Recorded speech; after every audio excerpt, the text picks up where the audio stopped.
Hey, what's up, everybody?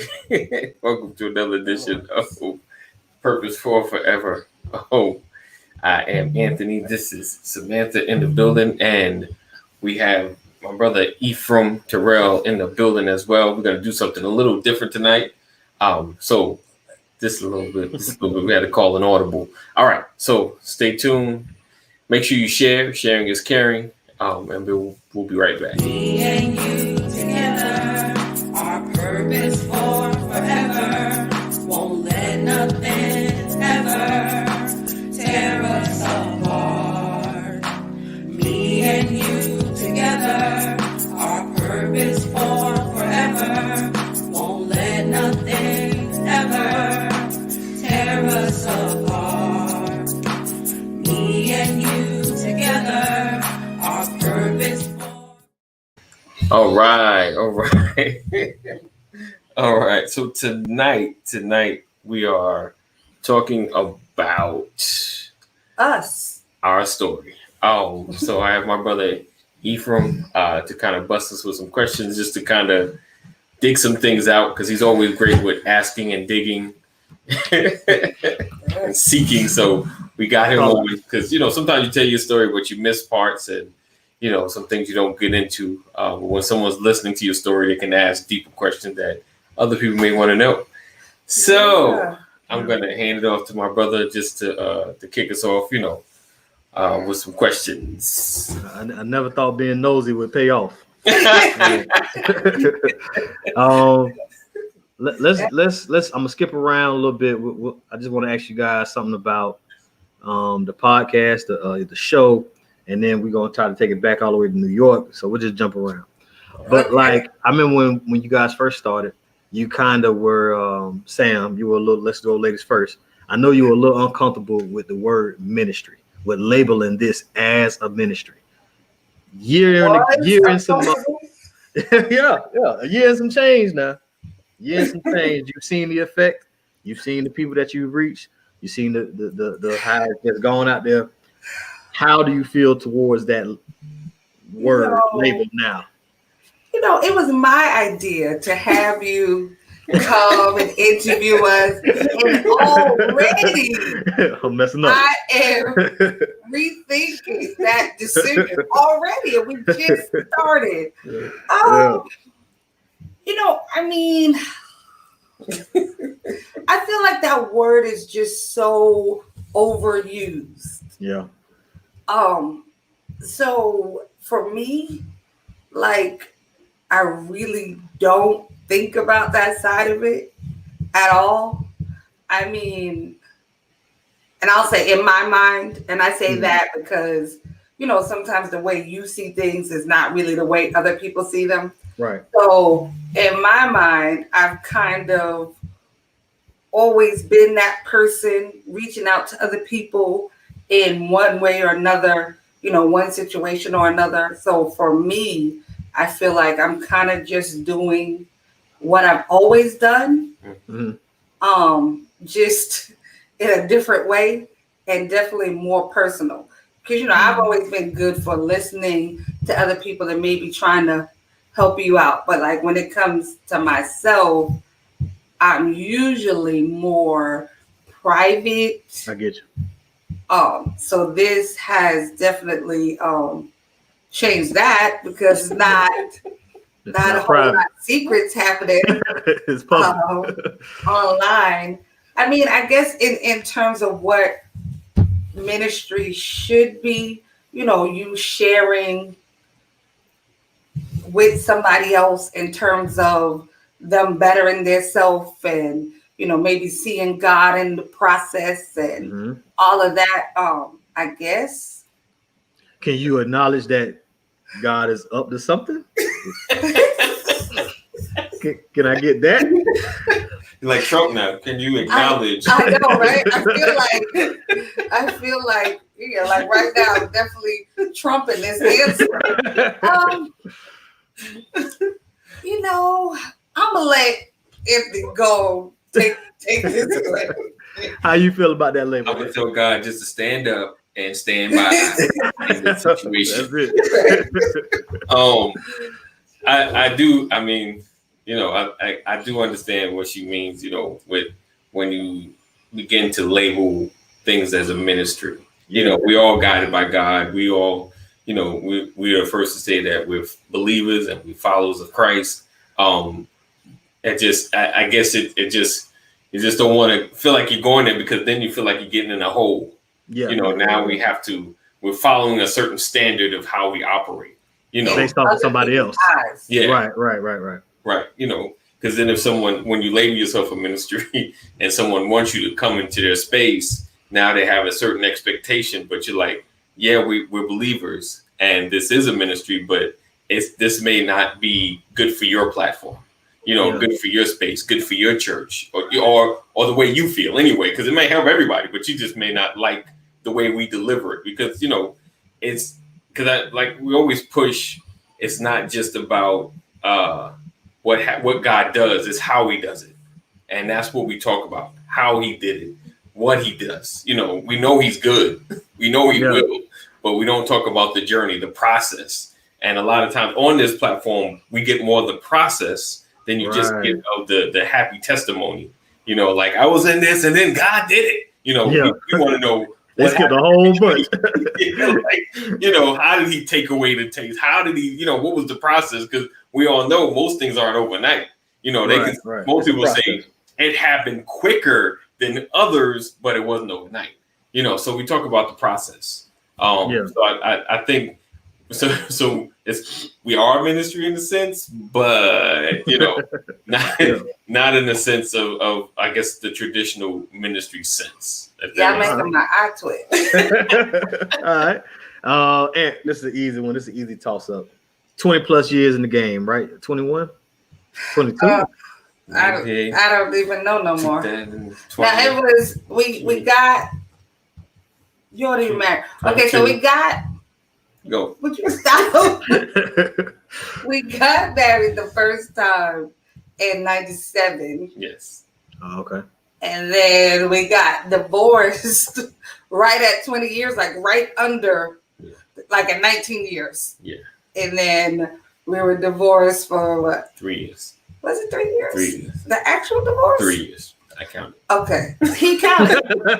So apparently we were divorced for 3 years. Yeah. And then we've been only married again for a few months. Yeah. Actually married like ceremony. Right, ceremony, right. Right. Yeah. So what's something that was high on your list when you guys started back in 97? Something that you really cared about that is now like super low, not as important as you thought it was. You know what? In the beginning, it was important to me. Well, I thought it was important for his family to like me. So like in the beginning, my feelings was hurt a lot because they didn't like me. And I mean, even 19 years in, his dad liked me. His mom, I don't know, she liked me maybe in a weird way. Wasn't in a way that I could feel it. I'll be fair. Because she is no longer here, so I don't want to make it seem like, she was an awful person. She really wasn't. But we just never connected. Even after I had the kids or whatever, but in the beginning, I thought it was important for them to like me. And then what changed? About 10 years in, I was like, whatever. Like, but what got you there though? Like, because no matter what I did, it never changed. Okay. Like I would bite my tongue, I would swallow hard. Whatever she needed, I would do. In my mind, I always took care of him. And it just wasn't enough. And then I realized that her not liking me wasn't really about who I was. It was more kind of what I represented. And that was? Well, we had two very different beliefs because she was Jehovah's Witness and I was not. Am not. She only had 2 kids. One that grew up and became a Jehovah's Witness. Her baby. Oh. Right. You mess with baby boy.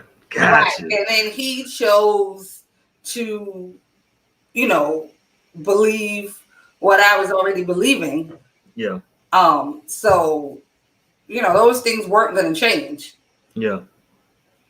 Is the majority of your family Jehovah's Witness, AD? No. Well, immediate family. Well, the majority is. I guess. Your immediate family, mama, daddy, brother. Yeah. Well, yeah. Well, I don't want you to get too far off on this, but was that a problem for you with them, your religious beliefs?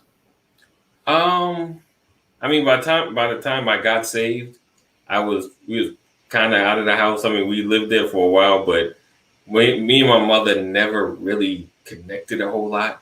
So we never, you know, like it wasn't like we did something together and then we weren't, you know. So it was it kind of kept us kind of like the same energy because I never became a Jehovah's Witness. Yeah. I think around.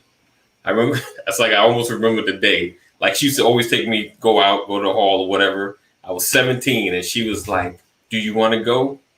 And I was just like, "Did you just ask me?" You know, like, did I just get a choice? You know what I'm saying? So I was just, and I was like, no. So yeah, no, she gave me a choice. So I never chose to be a Jehovah's Witness. You know, I was, you know, like most, I always knew there was something, but I was like, Jehovah's Witness just didn't really gel. I'll say. How did you navigate through the tension Sam had with your family? Or was it something you didn't even notice? Badly. I'm going to answer that for him. I did bad. Badly. What do you call bad? Like, okay, so from my side, I know you asked him, but as you can see, don't get it off your chest. It's still a little bit of touchy thing. Badly because he didn't. Yeah. It was kind of like, duck, Sam, duck. You know, kind of like you're not ducking fast enough. You know, like that kind of thing, like an after effect. You know, I'd be like, do you know what your mother said to me? Like, did you hear what she said? Really? She said that? like that. I didn't defend like I should have. Yeah. I failed at that miserably. I did. So it's like you get beat up down the street and you get home to your mama and you think she gonna put some peroxide on, stop the bleeding, and she said, "Oh boy, you should have fought better." Like, yeah, that's tough, man. Yeah. All right, AD, what about you? What's something that was high, but now it's not even something on your radar? Any kind of preference, any kind of demand, any kind of. Unfortunately, like so my expectations of marriage was like just being together, just being together, and for real, like, and honestly, but providing and doing what the man's supposed to do. I had the basic down. Like if there was a remedial man, I got all A's. Yeah, like I'm just saying, but with the way my household was, so my mother Jehovah's Witness and my dad was anti-Jehovah's Witness. Anti. Like we just wasn't like not a Jehovah's Witness. You do your thing, cool. No, he was anti-Jehovah's Witness. Yeah, like Wednesdays when she was going. And don't say that. Don't say it. I'll tell you later about what he said, but it wasn't good every Wednesday night. I'll just say that it wasn't good every Wednesday night. I mean, this was like every Wednesday. Like I wouldn't even. I'm playing games. I wouldn't even flinch when he started his mess because it's what he always did. So they always had an issue with it. So I don't know, because of that, it could be a lot of other things. But they were never really close. Like they were together, they go out, we take vacations and things of that nature, the traditional stuff. But they're never like, I've never really seen them like lovey-dovey, like this, or really close, or other than like a picture, like, oh, we take a picture. Right. Other than that, so my idea was just her just having to be here. I just wanted her here. And me do my thing, and her be here. Gotcha. But I didn't know what to do past that. Yeah. And now you still want her here? I still want her here. Yeah. But now, high on my I priority hope list. so. High on my priority list is really being attentive, communicating, and all that other stuff. All right. And Sam was received by your family? Yes. Yeah, they were my family. Oh, you mean? Mm-hmm. Was he received by received my by family? yeah. Yes. Yeah, they were cool. They crazy, but they love him. It's a lot. It's a lot, but it was good though. I mean, I've never had issue, but it's just our issues, their issues. It's just it's a lot of it. Yeah, but they received me. Yeah, it wasn't no problem with that. And when y'all, and I promise I get out the family. I'm just family is You like fine. so. When Sam was going through the issues with your people, your stance on it was they'll work it out. Let me just leave it alone. Yeah, Like, I didn't. I thought either it's gonna go away or it wasn't as bad as it seemed. You know, Okay. like, oh, did she really say that? I don't think she meant that. Like, really, like, because then there were times they had interaction without me there. And she would tell me things, and I'm like, my mama said that. What? Like, it was. I'm just saying, it was difficult. It was difficult. Instead of me stepping in, and in lack of a better word, kind of checking the situation. Where this is my wife. Give her the space, show her the respect. Like it may not have been an automatic change, but at least for her, she knowing I had her back. Yeah. And it's almost an impossible situation. Yeah. But like Sam, you had just expected bare minimum him to say, like, what would have satisfied you in those situations? Like him stopping her, or just the fact that AD just said something, period? If it would have went on, would you still be mad? Like, you know what I'm saying? What do you mean if he would have said something and it like, continued? What was your expectation from him in the situation?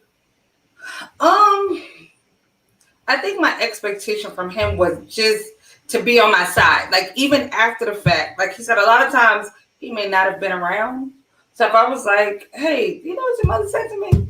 And he's like, really? Like, she was out of order. That would have, done something. Like, because, I realize it's your mother. No matter how many times, my mother has a tendency to say some interesting things sometimes. I like how you put no matter how many times I say, Ma, don't say that. She'd be like, what? So, I didn't really expect him to physically change the situation. But it's like, he didn't say anything. He wasn't on my side. He's like, like I was imagining it all. Yeah. Like one time, let me tell you, you just have to hear this story. We was like in the room, it was early in the morning. We were like in the bed. She bust in the room, like came in, flung the door open, and she just went off for like 15 minutes. About something random?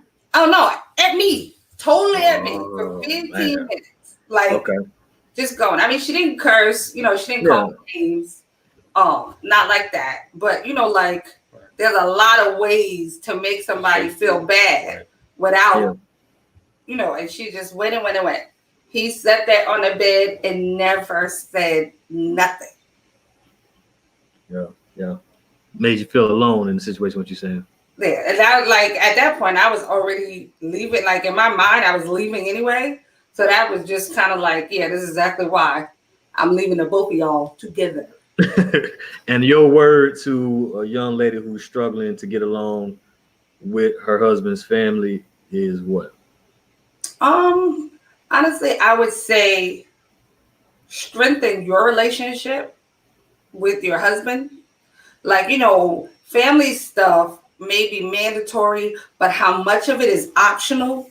I got you. You know what I mean? So, like, don't let the outside poison what you're trying to build. Especially for newlyweds. Because when you first get married, trying to mesh the families can be real interesting sometimes. Yeah. And if you let that poison your foundation, then it won't grow right. Your relationship won't grow right because you've allowed all this poison to be put in there in the beginning. Right. So I would say, as much as possible, work on you and him being a solid unit, like explaining what that looks like to you, so he could understand it.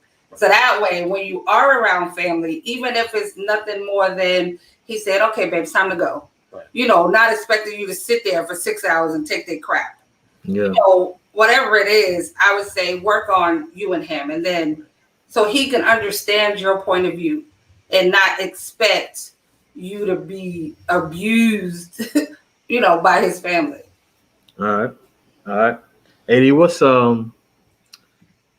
would you say is the best thing about you guys' marriage? Like as a couple, the best thing, not just something that Sam does or just you, but what I'm saying, couple. What's the best thing about it? I think the best thing is we work pretty well together. Okay. We work well together. Whenever we tackling anything, when we're doing it together, we get it done. We fuss at each other, Unavoidable. But we get it. I mean, honestly, we get it done. It's we like, and I say we fuss, but it's never like bad. You know what I'm saying? It's just we mess with each other, but we get it done. And I love our chemistry when it comes to dealing with projects and just about anything from cooking together. She does most of it, and I'm her sous chef getting stuff and making sure things are coming, cracked eggs and all that good stuff. But it's we're working on a project now, just working together. We do that very well. We do that extremely well, and I love our chemistry. And she's the organizer. I'm the ideas, and create things together. I think that's one of the best things we have in our relationship. All right, Sam. Our friendship, Right? Because we have been friends since high school. So like in high school, we had class together. We were friends. I used to go to his house. I didn't have a typewriter. So the deal was I would type his paper as long as I could type mine too. So that was his one off because he was terrible at typing. Sort of kind of still is. So, I type his papers, but I can use his, typewriter. Yeah. So we were friends for a long time before, even no matter what people in high school say, before. Just to clear that up. Because we didn't start dating till after high school. Right. But all throughout high school, from 15, we were friends. So even when we divorced, even though we divorced, like people would see us together, like y'all are the weirdest divorced couple ever. And because at that point it became easy, like we were just friends. Yeah. So I still if I was going to the grocery store, I would still buy groceries and drop them at his house. Yeah. Because he was my friend. Right. So what happened after high school? What made it who said it? Which one of y'all approached it? Say no more. Say no more. Okay. So what was it though? What made it like now this is the time to do this? Right. So picture it. New York. 1997. 1995. 1995 was like New Year's. But no, we were both at a place where it just kind of worked in a sense where I was coming, I think I had on summer break or something like that. Mm-hmm. And we just kind of talked and got together. Because it just kind of worked out that way. I'm gonna leave it like that. It just kind of worked out. We got together. All right. I'm gonna leave it like that. But no, because I've always liked her.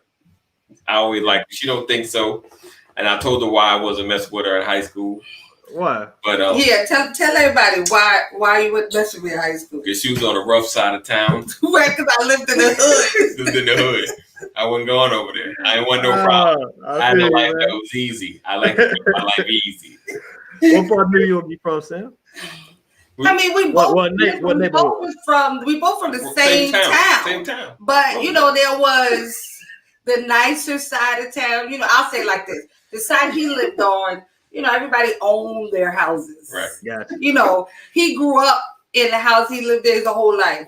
Like on my side of town, that's where the people rented at. Right. So he was uppity in high school. He's a little bougie. That's what he's saying. I wasn't bougie. I like So, so for you, Sam, like you felt like the same way. Time was right. I had like so like when I was in college, I just broke up with this dude, right? Yeah. And, like you go to college and you kind of have that alone period because you have like new people, Right. but I don't really know you like that to be Right. sharing my business. So like after I broke up with the dude, I was like, gosh, I need somebody to talk to. And he and I, like I said, we were really close in high school. I was like, oh my gosh, I'm gonna call Anthony. So when I called his mom, and she remembered me, from coming to the house, and I was like, hey, can I get his number? Because he went out of state to college. Yeah. I did. So I got his number and we started talking. And it just made me remember, how much I trusted him, and how easy he was to talk to.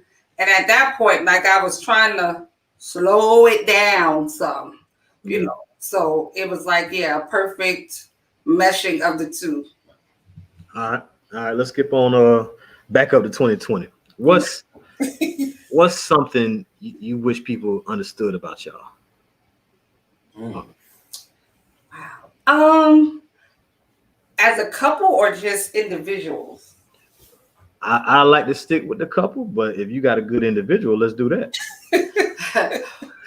Well, I'll say I wish that people understood about us. Anthony is from the outside. It always, he always is the more passive one, the easy, like, people will approach him before they approach me or whatever.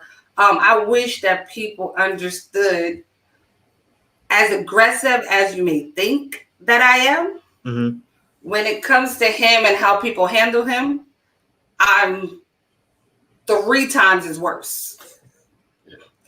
Because, like sometimes as a wife, you sit and you watch your husband go through different things, endure different things. And, he try to keep the face and he's like, it'll be okay. And I'm in the back, like with smoke coming out of my ears because I know what his heart is like. And I know that he's a giver and that he's sensitive, and that he's easygoing, and he'll just talk his way through it on his own. But I feel like sometimes people go too far. And you feel that's what you bring for him, like you feel like that's how you show him love, you got his back kind of thing. Oh, absolutely. That's definitely one of the ways. I think sometimes I have too much his back though. Yeah. AD, what you got, man? What's something that you wish they understood? I mean, so the one thing people seem to because she comes off sometimes harder than what she really is, and what I mean by that, because sometimes people feel like it seems like for some it's hard to approach her. And it's really not. Her thing is, hey, Keita. Her thing is just being authentic. That's all she's asking. Whatever you're coming with, you're true to who you are. Like it's funny whenever we are somewhere and a salesman tries to approach us to sell us or talk about an opportunity. I'm like, I hear you, but you need to keep talking because she don't hear you right now. Because it's so what I would hope is that they would understand that she is sweeter and nicer than you could ever imagine. And and going back to that time, what really drew us together was a moment she was dealing with something and she started crying. And it shocked. Listen, we all cry. I didn't know gangsters cried. But he said, "Oh my God, I didn't know you cried." Yeah. Was it like a little like Denzel tear, or was it like a full boo-hoo cry? What kind of? Denzel in Glory, he had that one little tear. It was You know what? but it showed you a whole nother side in that moment. Yes. Oh, thank you, Yeah. Keith. Gotcha, And gotcha. and what people don't realize, you can get, you know, What she Sean said. right. Right. The space and show. Yeah. See, Sean, no. Yeah. Trina. Right. So so that I realized that she is, you know, when you get her love, Yeah. you get the world. You get the Aw. world. And I realized that's one thing about her. And honestly, like now I really try to protect that, you know. Yeah. Because that's my job. You know, she doesn't have to be as hard because of the way she grew up. In a sense, she's had to have that hard demeanor because she's had to do it all herself. And this goes back to, unfortunately, the time that I didn't protect her in my mother's house or in our family house. You know, because she's always had to fight for herself. You know, and in getting married, I know a hope was like, I got this dude now that needs to be, you know, I don't need to be as tough anymore. So I feel like that's one thing I wish people would know, that she is a lot sweeter than you could ever imagine. You know, that she's you get about maybe 1-2 shots. Yeah. Right. Thank you, Trina. 100% on nothing. Right. I'm not even sure Trina? you really get 2. That 2 Yeah. might be like after some real prayer and supplication, like laying before the Lord. Yeah. That might be where that 2 come in. Yeah, for sure. What's okay, twofold question. Okay. Is your marriage a safe place? And how do you know it's a safe place? What does he or she do to let you know? Like when Aunt did this, when Sam did this, I knew it was safe in this marriage. I'll say for me, you know, just he and I, if it's just our marriage, just he and I feel for the most part, it's always been a safe place because he's always accepted me for who I was. Like, you know, he watches, even, you know, prior to, like, he watches when people are talking to me. It's like he can see that internal thermometer going up. You know, like before I get angry, he can see it rising in my body language. You know, so he's always been like, okay, let's move to this side, you know, or let's walk away. So I feel like for me, it's always been safe because he's always allowed me space to just be myself. Like, you know, he's never just, oh my God, I can't believe you act like that. Even sometimes where he probably just said, I can't believe you did that. Like, you know, because after the fact, I'm like, I can't believe I said that. But, you know, he's always allowed me to be me. So, yeah, for me, I feel like it's always been a safe place because he just deal with Sam. Not, you know, not no extra expectations to be something I'm not. Yeah. You got to feel safe to be you. Yeah. What about you, Eddie? Is it a safe place? Yeah, it took me a while to really realize it. You know, it's always been there, but I never realized it. You know, I never totally let my guard down. I don't know. I just had a lot of issues when I was younger with friends and stuff like that. I just was very guarded. You know, like, and I was like, I can give you a little bit, but I feel like if I give you too much, you're gonna throw it back at me. You or misuse me or say something crazy when I'm vulnerable. You know, so it took me a while to realize, you know, after years of her constantly saying, I'm here. I got you back. I'm not going nowhere. You know, like, know how much stuff we've already been through, right? So, you know, so it really took coming into this season to really realize, oh yeah, she really do like me a whole lot. You know, so so it is, yes, I definitely feel it more now than ever before. All right. And a safe place is the same for you guys. Would you put that on the same level as love, or a safe place is two different things? Could your relationship be safe, but not be any love in it? Could a safe place be just a friendship portion? I mean, I think so because for the most part, you know, while we were legally divorced, I mean, it was still, you know, like I still had his back. If I saw something that was not right, I'm like, That's not right. He didn't really listen to me, but I still was like, that's not right for you. Right.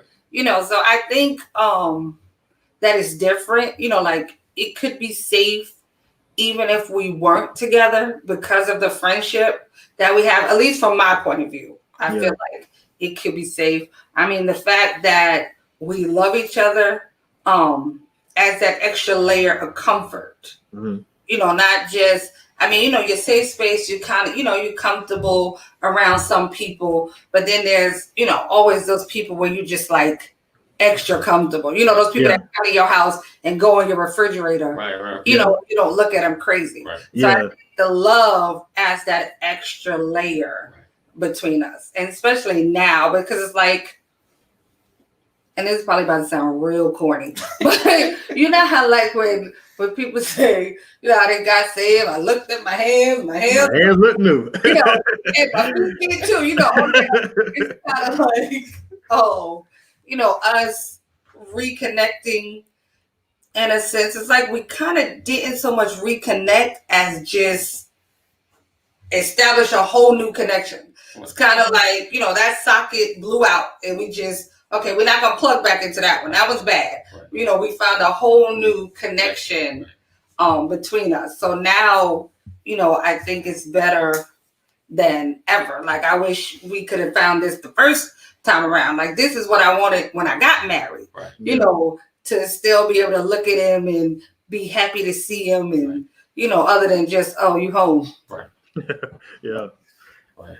I know we're not supposed to worry, but if you can name something you're concerned about for one another, what would it be? You wish AD would notice this. You wish Sam would pay attention to this, that, or the other. What's something that you're concerned about for your wife or your husband? Don't do that. Don't do that. Do not do that. Because I've already said this to him. So that's why I'm getting the whole on air in front of other people. Really, like I said, because he is so passive and open-hearted, a lot of times I feel like people take advantage of that. So I wish sometimes that he would just, I don't know, see it before it went on for too many months and got on my last nerves. Like I got to keep going. And then I kind of keep trying to bite my tongue, and swallow hard. So I'm not nagging about the situation because, then that just makes it worse. So like, I just wish, he, I'll say acted on those situations sooner. I think sometimes he knows. He just, he just has his own way of dealing with stuff. And yes, Sean, no would be very effective outside of the house, of course. Of course, yeah. Nose in the house. We don't do those. What about you, AD? I wish watch it. She would. My turn now. I wish she would sometimes have a little patience and not get frustrated so quick in the process. Because it's kind of like a Rubik's Cube. We got like 5 more moves, and then she's like, "You know what? I'm done. Done." I'm like, come on, baby. No, I'm done. Done. I'm going to bed. So yeah. So I think. That's my prayer. Like sometimes, at times when we're doing things, like I know I approach it sensitive because I already know that there's a level of frustration happening. And honestly, I've gotten a wee bit better because she's actually tackled some things on her own. And like it's kind of like when someone's messed with something, you're like, okay, I'm not going to say nothing. I'm gonna stand back and just let her do her thing. She had moments she was getting frustrated. I was like, "You good?" It's like, yeah, I'm going to figure it out. So she's getting better with it. I just sometimes I know there are points that she gets frustrated. We're almost there. We're almost there. So that's my hope. Listen, when they say the Lord is not finished with me yet, that is like that. He's right. When I get annoyed, it is mainly like, I think because I don't, words matter. So Yeah, I sure. struggle with my temper. I'm not gonna say I have a bad one. I struggle with it. So sometimes I just have to scrap it all, like, because I know, it's like your triggers, and I see I'm getting close to that fence, and if I go over it, it's just gonna be bad. Yeah. So And you're passionate though. You're passionate for one another. I know we're close on time. Are you good? see, look, I missed. It's time too, right? You Look, good, 80 done trained me up, man. But you have some good questions. do y'all have anything y'all want to make sure that y'all got out there? Because y'all been living on this live broadcast for a year and some change. So I know y'all had a lot that's been put out. But is there anything else that you kind of want out there? Like you got an awesome, I ain't gonna say ministry, but an awesome story. Testimony. So the history is there, the foundation is there. You guys took another shot at love. You got remarried. I mean, it's a powerful thing. But like, is there anything that we might be missing? Any more nuggets that we can pull from it? And I'm not saying y'all done. I hope y'all married to y'all a million years old. But is there anything else like that we can pull from y'all story? I'll say, marriage, like people say marriage is not easy. Like, I'm not going to say that. I'm going to say it's just like, every day you get up and you go to work and you have a goal. Even if your goal is just to work your 40 hours and get your paycheck. Yeah. When you're married, I think it's important to continuously have some kind of goal. I mean, that you share. It doesn't matter what the world thinks about your goal. It doesn't matter, what other people have to say. Like, there has to be something personal, I think, that you work on together. Like, even if it's being a better wife or, him being a better husband, I think it's important to constantly set some kind of goals, something to reach for. So you're not just living every day on repeat, like Groundhog's Day. Like, so you have something new to offer. Also, I would say it's important to be your true self. Don't lie to your husband for 5 years. Yeah. About, baby, I love your mama. And like, I'm just saying, that's just the first thing that came out. Okay. Be honest with each other. I get that. Because it gives you somewhere to go. Right.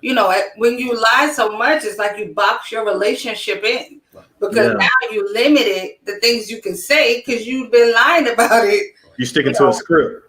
Right. Yeah, you've been lying about it for so long. So I think, being true to yourself matters a lot in marriage. Like, and if you don't know what that true self is, figure it out. Right. Don't depend on him to figure it out, ladies. Like, I don't depend on him to make me happy. Right. Right. Like, I'm happy with me, which makes it easier for us to be happy together. That's huge. That's huge. I'm not asking him to carry the load for me and my happiness. Yeah. Yeah. So and that's almost impossible, unfair, and it'd be too heavy for him because he got to worry about his own too. But yet and still, as easy as you just said that's happening a lot. Right. You know what I mean? A lot. Yeah. So what I would say, the one thing I've learned is being intentional with your conversations and your discussions. That's my wife's favorite word, intentional. And right, because it's whenever there's an issue or a problem, don't worry about being right. Right. Focus on let's fix whatever it is and be able to grow together from it. And it's your tone. Even if I'm completely 110% right, that's not how I should approach it. I should, hey, babe, this is a situation. Do we have a special guest today? Oh, look at that. I depend on my wife to speak me for. But I ain't seen that name in a long time. No, Pastor. Being sensitive about your conversations, what you're trying to solve, where you're trying to go, in the conversation. And so if you're having an issue, don't worry about being right. And that's what I had to learn. And it's funny, her tone begin to change as we deal with each other. And I was like, I was hearing her different than I've Yeah. ever heard before. And it began for me to respond in a different manner as well. And I was like, oh, I didn't understand that. I didn't realize you were affected that way. Yeah. And you begin to listen and process better. So that's my main one. But I'm gonna go to Sean's question. He said, "What do you see when the kids are graduating and gone? We're gonna be in our RV, Okay. traveling in this country. We're gonna have Purposeful Forever, so we might have some dates set up in each state, so we can reach our goal of hitting the 50. So that's that. Oh yeah, that's part of my. Listen, I don't know if I can wait till the kids graduate. I mean, we've been doing good going to other states. Yeah. So like that's on my list. I want to see every state. Right. And we've done pretty good. Right. So yeah, but by the time the kids are grown, definitely traveling. Yeah. I want to be able to travel and don't worry about being right. Because see, good answer. Yeah, see that's part of the problem. Thinking you always right. But you know, it's in AD. I mean, you dropped the bomb with it, but I mean, that's where a lot of people are. Like, you know, pride, especially that happens with me.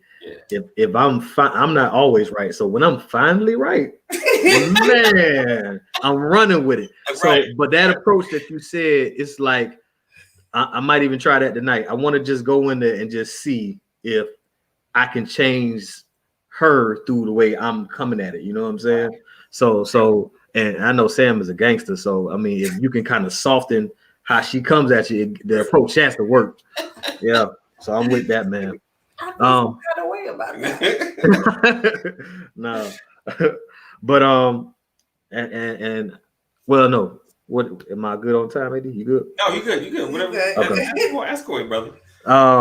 So you guys were kind of just covering the argument piece, and I hear your approach, but when you're really trying to iron a thing out, I mean, this is beyond, you know, leaving the socks out kind of stuff. Right. Like you dead set in what you got, you dead set in what she got. You know, how do you work out those things when you feel 100% that you're on the right path? When you feel you got the best way to approach it, she feels she has the best way. How do you reconcile those times? I'm gonna swing it to both of you. You know, how do you solve? Okay, it's the first. Yeah. Well, more times than not, even I know for myself when we're into it, mm-hmm. I don't necessarily always want to be right. I just want you to hear what I'm saying. I want you to hear and understand me. Sometimes I just want you to understand. We don't have to, agree on it, and you don't have to say you're right. I just need to know you're not disregarding how I feel or what I think in that moment. So, like, for me, that's why I say, even while I was talking to you, I say in my mind. Like, I've learned the words that I use make a difference. Because, when you use those definitive words, like always and never, you always think you're right. You don't never listen to what I say. Those words are so definitive. And it makes you put your guard up. It's like, so you want to fight tonight. Like, that's what you want. So, like, when I'm saying stuff to him, I'll say, in my mind, I thought I was saying this. Yeah. Maybe I didn't say it exactly the way I meant it. Right. Like, so, like, I'll take a step back and I'll try that approach. Like, maybe you're not instead of saying, you ain't hearing what I'm saying. Yeah. But how do you know you've been heard? Is it a feeling, or he repeats something that you said? Like, how do you know when he's heard you? Well, for him, because I know him, just watching his body language. When, when you're talking to somebody and they tense and they like, or they like, or sitting there, scowl, and then when he hears me or when he gets what I'm saying, his body relaxes, his face changes. Gotcha. And I'm like, oh, okay. Like, even now, when I call people more times than not, I call them on FaceTime now. Because now, no, for real, like, because I want to see me, because then I can kind of tell how the conversation's going. Yeah. I know that if you're hearing me, I know that maybe I need to change what I said a little bit. if you watch people's body language. So when his Yeah. body language changes, then I realize he's heard what I said. And then he'll say, well, no, that's not what you said. Right. Or you may have thought you were saying that, but what you really said was da da da da. Right. But I just wait for his body language to change. Yeah. Yeah, that's kind of the same for her. It's just right there while I'm talking. Saying nothing. I just got to keep talking, so at least I get the arms down, like that.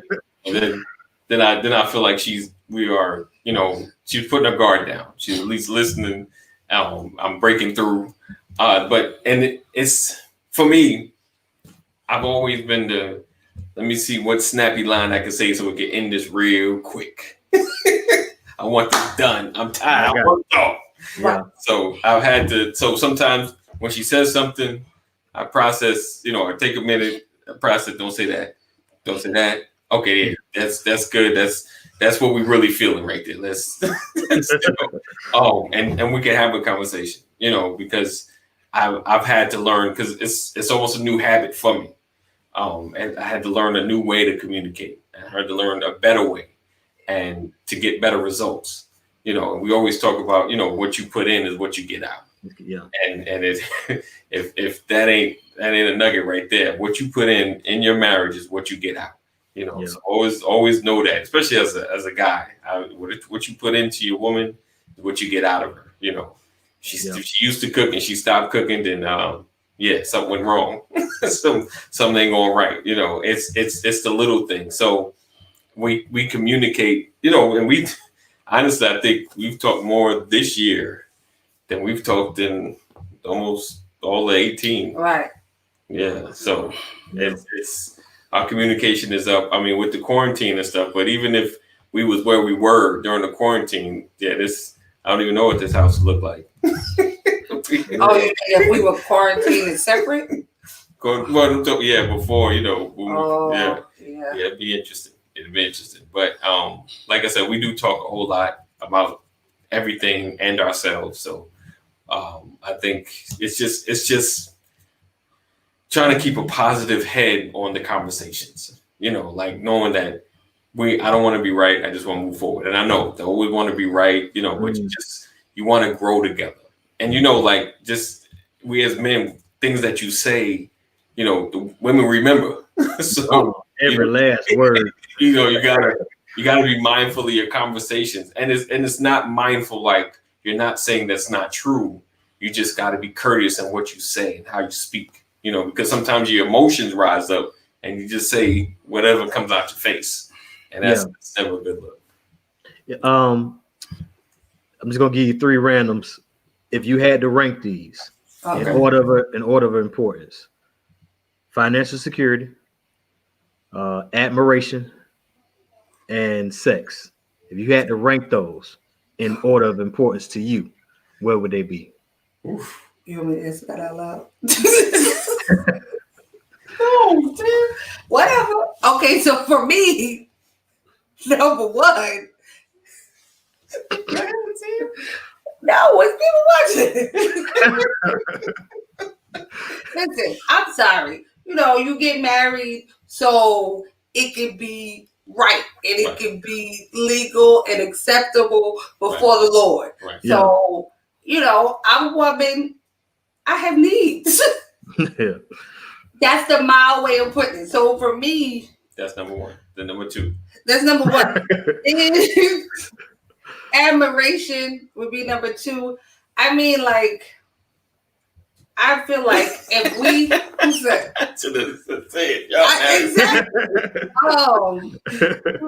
for me, I feel like don't get me wrong, I don't want a man that's fiscally irresponsible, blowing your money everywhere. Yeah, right. But, at the same time, if you making a little bit of money and we gotta cut off stuff here, and do the long plan to do stuff, $25, I'm okay with that. I mean, nobody wants to spend their whole life like that, but I'm okay with having to make some sacrifices. So long as I know that, I've never had to worry about him having a job. he's switched companies over the years. He'll quit one place and in 3 days got a job somewhere else. So like I've never had to worry about it. So I've never been, oh, they don't pay enough, because he's gonna keep a job. He's gonna do what he needs to provide. So like that financial part for me is a small thing. I know people like that's so crazy, but it's not, because I feel like what's important is the relationship. Like we can figure those things out as long as, again, not no fiscally irresponsible man, not blowing your money in a strip club or smoking or like that won't work. But long as you're committed to taking care of the house, I'm fine. That would be my third. Yeah, because I know that's usually higher for women, because I know they, women are big on security, like we all are, but I know that's kind of always that thing. But I like how you put it though. Yeah, but emotional security for me is what that would be my number one of all time. Like I need to know you're going to be there and not mishandle me. Yeah. Like, don't just be here. Don't mishandle me. I need you to care for me properly. So yeah, I'm more for the emotional security of it. Good.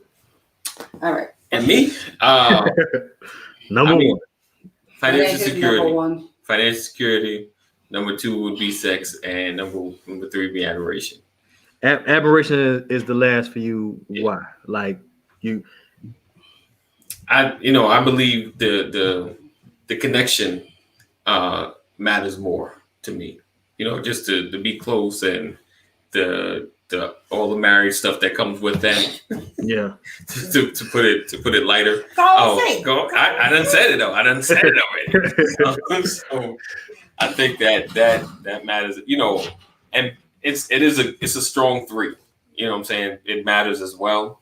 But that would be how it's set up. Now I will say, in this season, my mindset and the finances is kind of like, I'm not as, I'm trying to get to the point where I'm not as stressed over it like I used to be, because I would shut down, like literally when things were just like, there's nothing you can do, nothing you can't do.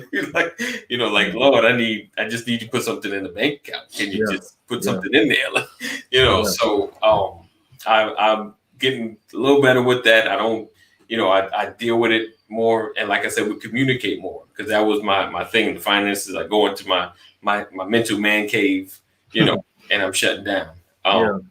So I think that it's changed a lot, but it's still a priority. Yeah, I mean, you got to do that, because sex is better when the bills are paid, man. So, I promise this is my last question, man. I'm gonna get out of here on y'all, but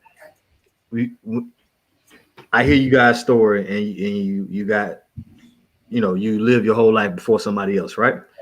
And they learn all the secrets, they learn all the things that hurt. You get to see the very vulnerable pieces, right? How do you help your wife heal? So that's a good one. Well, it's about the listening. It's about having an understanding of where she's at, knowing what level of need is she at. So is it the physical need? Is it an emotional need? It could be just I just need some coffee right now. Like what is the comfort that she needs? And having an understanding. Hey, what's up, Terry? Having an understanding of where she's at. I think that for me, that's where my focus has been, because sometimes even during this quarantine, between her like looking for work, sometimes she goes through emotions and having a tough time, and I'm doing my thing, but for a while I was neglecting that, and I was missing those moments, and all she needed was me to stop what I'm doing, just to focus on her, to find out where she's at, because she needs a moment with me. She needs that security, she needs that comfort. So it's just paying attention to where she's at the moment. Yeah, that's good. What about you, Sam? I forgot what the question was. Listening to you answer. Like how do you help your husband heal? Like how that, once you've seen all these secrets, how do you help him heal? Well, so I Yeah. Good. Thank you, Lady Walker. never sacrifice your eyes for somebody needs to love for who I am, so that we cause this. You to lose your meat, right? Yeah. Yeah. My shot though, not your shot though. So like you said, we've known each other a long time, and so the things that I know about him, those are the things that I address. So like sometimes even when when certain things come up, I can see again his body language change. Like even, at first when he started talking about his mom, even like while we were talking, I just put my hand behind him and I rubbed his back while he was talking. And like for him, it's always been the little things that I notice. Okay. That's always, made the most difference. So I know the things that he likes and that comforts him. So, rubbing his back, when I'm supportive of him, because sometimes, he feel like things are just not moving fast enough, and this is not enough and that's not enough. So just reminding him of all the things he does right. Because, sometimes you feel like, you go out in the world and everybody tell you what you did wrong, especially when you work. They tell you what you do wrong all day long. And then you come home and it's like, oh, the kids ain't doing this in school. Oh, this bill need to be paid. Oh, this, it's another list of stuff. So I always focus on building him up, the things that he's doing right. Like I said, his body language. If I already see, that he's a little weighted and I know we got a bill due, I'll table that. Even if it's for a day or two, or I'll start working in the background to make up the difference. So, to make sure that I can try to alleviate his burden. Yeah. That's always, and then being here for him, sometimes just coming and sitting next to him, makes a world of difference. So just those things, reminding him that I'm here, all the things that he's great at, that he does right.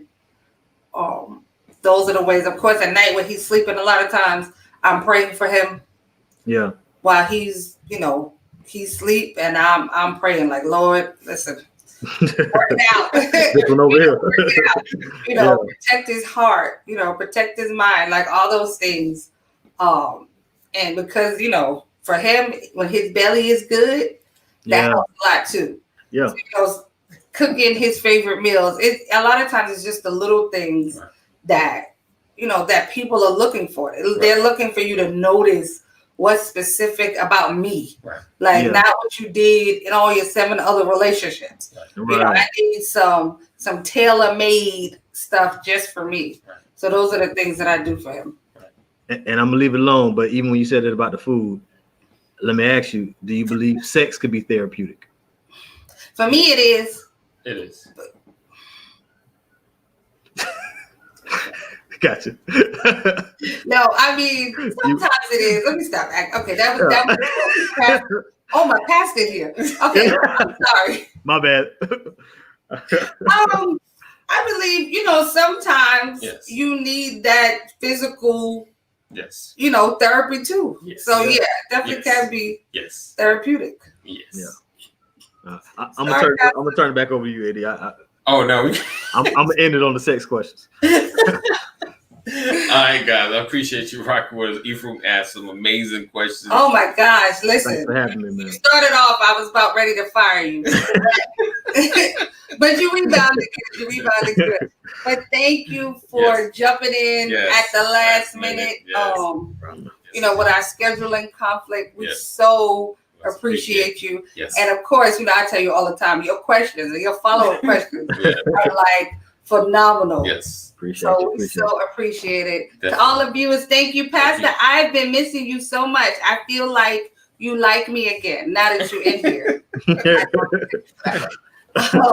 So listen, I know you've been rocking, seeing these shirts. Oh yeah. Gotta make sure we give a shout out. sgtheofficial.com. sgtheofficial.com. All right. So we appreciate you guys rocking with us. It's another edition of Purpose for Forever. Yes. So we will definitely see you next week, same time, same channel, and tomorrow. Ephraim, hold on. Don't go nowhere. Yeah, don't go. Hold on. Tomorrow.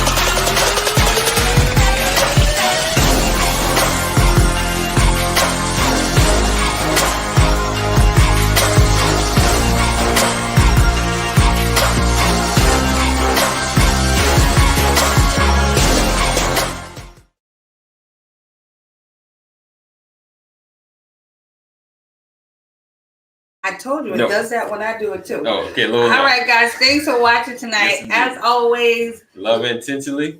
love unconditionally. And love on purpose. All right. Nope, I'm not hitting. I done worked hard for these outros. Come on. All right, fine.